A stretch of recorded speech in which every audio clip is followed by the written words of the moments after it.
everybody's making this mistake. If you've never had any ballet, I don't expect you to know the blah, blah, blah, all the prima ballerina stuff, but I am just going to get to the meat and potatoes of it.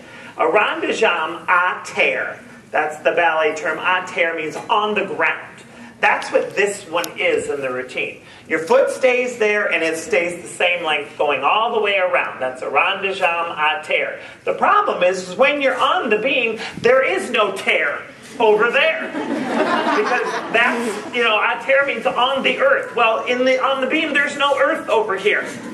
Okay, so everybody watches level 4 and 5 and go, oh, well, level 4 and level 5, so they take their leg up. Well, the difference is in level 4 and 5, there's a deduction, a specific deduction for your leg not being even.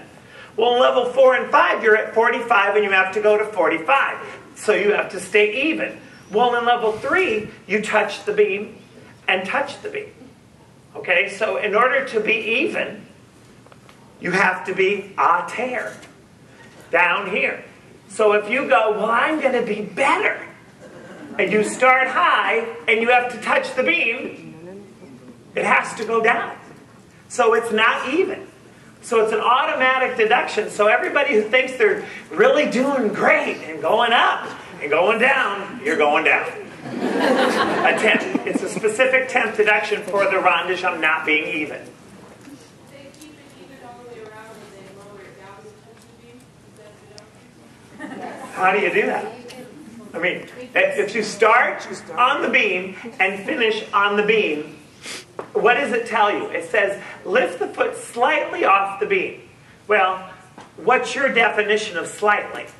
I did this at Region 1 Congress, and I had a whole group of people arguing with me.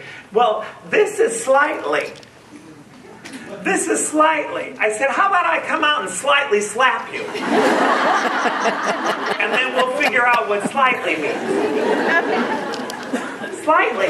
This is slightly. A half an inch, just enough for because it's just enough to lift your little toe off the beam, and then it goes around. The purpose was to keep the hips in alignment, keep the legs turned out. Not to do all this because that's not what we wanted, just to keep it low and keep it turned out. So you cannot lift that foot up high, or even more than slightly, because if it finishes down, it didn't stay even. Is there a deduction in level 3 as far as if they turn your knee under too early though still? Like you still want to keep the knee facing upward for as long as they can? Her question is about turnout, and is there a deduction for turning your leg in and everything? Most people aren't going to really know a lot about the ballet and how you do. When you do a rond de jambe, your inside ankle bone should be pointing up, and it stays pointing forward, forward, forward, and it stays there all the way so that your leg stays turned out. When it gets behind, there's a deduction.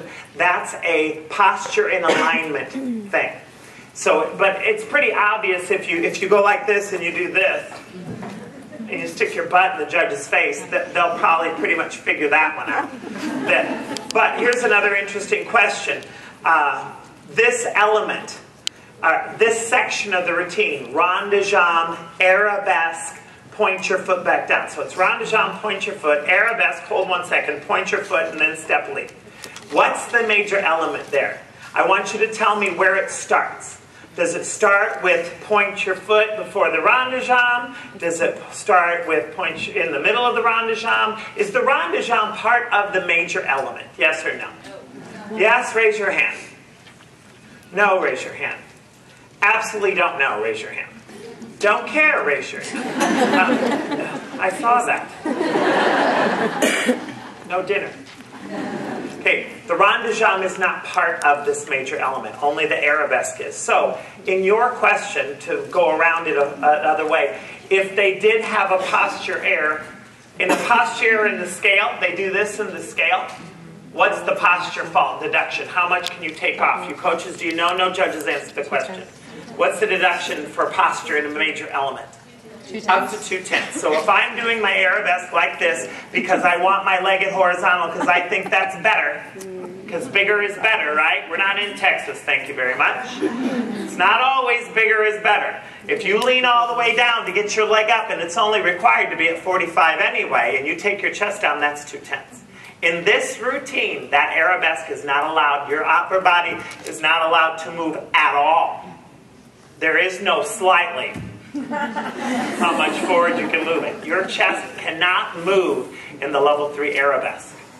But if I did, that was up to 2/10. The rond de jambe movement, if they're doing all this during the rond de jambe, it's not a major element. So all the judge can do is put a P on their paper, denoting that your posture or your alignment was wrong in a connection. So do you understand the difference between that? And then at the end of the routine, they look at all the P's on the paper, and there's up to 3/10 to decide how much to take off on posture. And in level 3, they usually pee all over the place. Okay. All right, so that's the rond de jambe.